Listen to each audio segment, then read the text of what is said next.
fún ti ètò ìdìbò wa tó ń bọ̀. Mo ti sọ lẹ́ẹ̀kan pé Ọlọ́run fẹ́ mú wa lọ síbi gíga ni. By May Nàìjíríà lọ síbi gíga. Olúwa mú gbogbo wa lọ síbi gíga.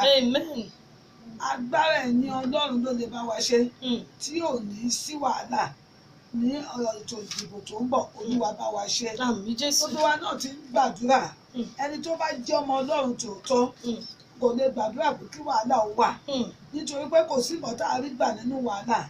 A gbàdúrà fún ètò ìdìbò wa tó ń bọ̀. Ọlọ́run mi tí àwọn èèyàn ti rò wípé ó máa mú ikú lọ́wọ́, ó máa mú wàhálà lọ́wọ́, ẹ̀yin lẹ lè ṣe. Bàbá ẹ bá wa ṣe. Bí a bá ṣe ń dìbò a máa dìbò lálàáfíà. Wọ́n bá ṣe ń kà á ẹ fún wọn lọ́gbọ́n. Wọ́n bá sì ti kà tán tó ń sọ̀rọ̀. Olúwa jẹ́ ó wọ etí wa. Orílẹ̀-èdè wa ò ní bàjẹ́. Hallelujah. Jésù Olúwa wa. Àmín lórúkọ Jésù. Ẹni yìí tún ní kí n sọ fún yín pé wọ́n làwọn fẹ́ béèrè lọ́wọ́ màmá pé lẹ́ẹ̀kan tẹ́ ní kí a ṣọ́ra láti máa tẹ̀lé pé kọ́lọ́run kó gbà wá lọ́wọ́ àwọn ọ̀rẹ́ tó lè tì wá sínú ibi tí ò yẹ kán tì wá sí. Ǹjẹ́ báwo la tẹ̀ ṣe lè mọ ọ̀rẹ́ gidi yàtọ̀ sí èyí tí ò gidi? Ẹ ṣe púpọ̀. You see, when you are closer to somebody, the way the person talks, the way the person reacts to situation, you watch. Ẹni tó bá fẹ́ bá rìn ó yẹ kó watch bó bá ṣe ń ṣe. Tí ìlànà bó ṣe ń ṣe yẹn tó bá bá ìlànà Ọlọ́run mu, tó bá ìlànà Ọlọ́run ó ti mọ̀ pé ọ̀rẹ́ ẹ̀ nìyẹn. Tí ò bá bá mu tóun sọ fún tó dẹ̀ ń gbọ́, ó ti mọ̀ pé ọ̀rẹ́ ẹ̀ nìyẹn. Because some people they do things they don't understand. But tó bá ti rẹ́ni tọ́ wọn sọ́nà wọ́n á yí padà. But tó ti sọ lẹ́ẹ̀kan ẹ̀ méjì tí ó yí padà, please run away. Kò sí bó ṣe ní mọ ẹni tí ò rìn nínú ìlànà. God bless you, mama. Ẹ dárúkọ ilé ìjọsìn àti nọ́mbà yín tó bá tiẹ̀ yẹ pé àwọn kan tiẹ̀ tún fẹ́ béèrè lẹ́yìn ètò. I thank everybody sincerely for being with us for the past 1 hour plus. Thank you for giving us the grace to bring the word of God to your doorstep.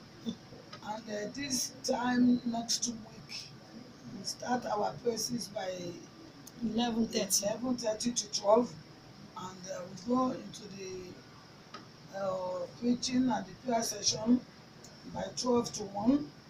I sincerely know and I believe and I pray that this program will change our lives for better.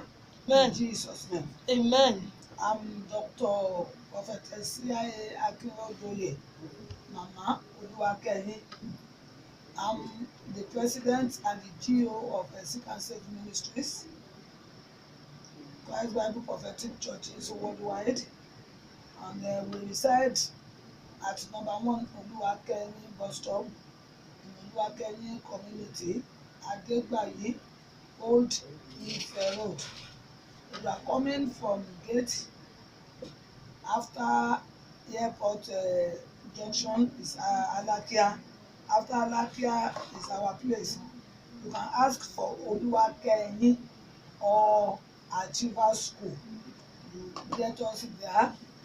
If you want to pray with us every Tuesday, we are there between 7 a.m. and 10.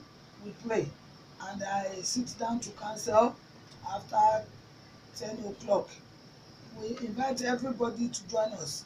If you join us on the Facebook, please, let's always finish this program before you eat anything. Let's use it as if we are in the point church. Of contact, yes. So that it will be our point of contact. Yes. It will be between us and our God. And we will all celebrate. Amen. And we become testifiers. Amen. In the mighty name of Jesus. Amen. My number is 0803 402 6646. 0803 402 6646. 0803 402 6646. Until we meet next week, same time, God bless you. Amen. Shalom. Màmá kó tó di pé ẹ máa lọ ẹ gbàdúrà fún iléeṣẹ́ wa tá a fẹ́ pé ọdún káwá àwa bébì tá a ṣẹ̀ṣẹ̀ tọ́lọ́run tí ẹ̀ṣẹ̀ tún gbé wa gòkè bí ẹ tún fẹ́ fàdúrà ran iléeṣẹ́ wa lọ́wọ́. We thank God for Prince FM radio, and we pray that as you celebrate 1 year, you will celebrate more years in Jesus' name. Amen.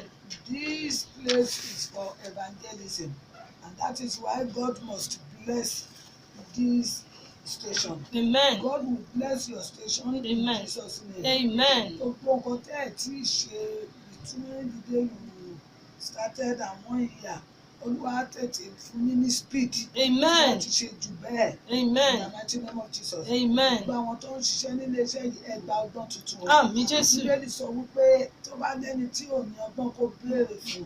We always ask for more wisdom. Father, I pray for your children that you give them, you endow them with distinctive wisdom that will make them to work for you in Jesus' name. Amen. Báyọ̀ fẹ́ pé ọdún kan yẹn nìkẹ́ni ò ní yọkú níbí. Àmín Jésù. Àwọn tó dẹ̀ ti ṣiṣẹ́ níbi tí bí máa pé ọdún kan yìí lórúkọ Jésù ọba tó ń pín èèyàn lérè iṣẹ́ ní òpin yín lérè iṣẹ́. Àmín Jésù. Àgbàdúrà fún bàbá wa tí ẹ̀yàn Ọlọ́run fi ṣe olórí ilé iṣẹ́ yìí. Ọmọ yín Babátúndé Balógun. Babátúndé Balógun. Olúwa ẹ máa mú wọn dàgbà sí i. Àmín Jésù. Ẹ máa sọ ọgbọ́n wọn di púpọ̀. Àmín Jésù. Ẹni tó ṣiṣẹ́ tí ó jẹ́ Bíbélì sọ wípé ìdùnnú Ọlọ́run ni ká ṣiṣẹ́ ká jẹ́. Lórúkọ Jésù ẹ̀mí gígùn àtàlàfíà tẹ́ ó fi jèrè iṣẹ́ owó ní Olúwa kó gbé wọ̀ yẹn. Amen. Ògo ni fún orúkọ Ọlọ́run. Hallelujah. Jésù Olúwa wa. Àmín àmín àmín lórúkọ. God bless you mommy. Tó akí ọlọ́wọ́ bọ́tìnì wa tó ti ń tẹ́tẹ́ tó ti ń gbé sí wa létí látàtàárọ̀. Karimat the giant. God bless you my sister. Mo kí bàbá wa náà. Prince Meni, Prince Babátúndé Balógun. Congratulations once again. Mo kí gbogbo àwọn òṣìṣẹ́ iléeṣẹ́ wa náà. Ọlọ́run á máa tẹ̀ wá síwájú. A ò ní dèrò ẹ̀yìn. God bless you. Ìbẹ̀rẹ̀ iṣẹ́ rẹ̀ lọ́tún.